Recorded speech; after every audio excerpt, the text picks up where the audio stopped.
I always felt like it was an amazing story, and I thought from the pilot I was so excited and intrigued by the prospect of what could be, and I never thought of it actually. And we've all talked about this. Never thought of it actually being seen by anybody.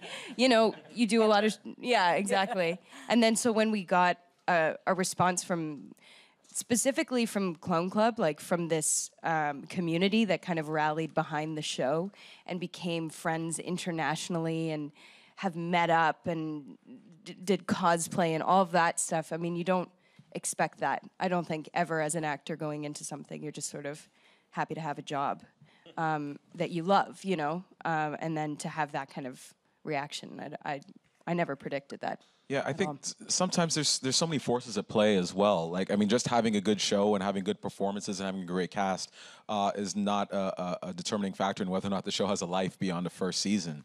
So there's so many things that are beyond our control.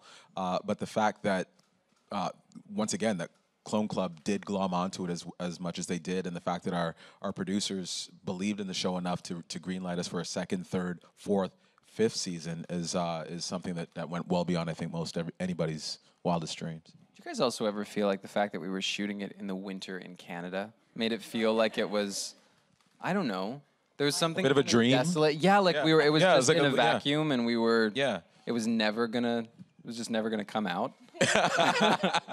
Well, that It whole was just like first some season, mad endurance test that we were all just put through.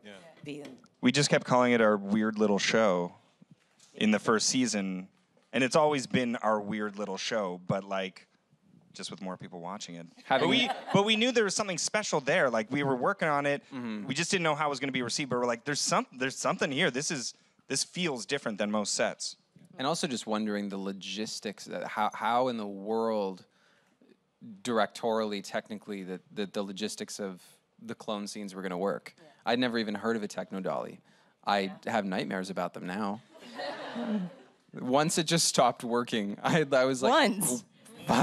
12 times it stopped working.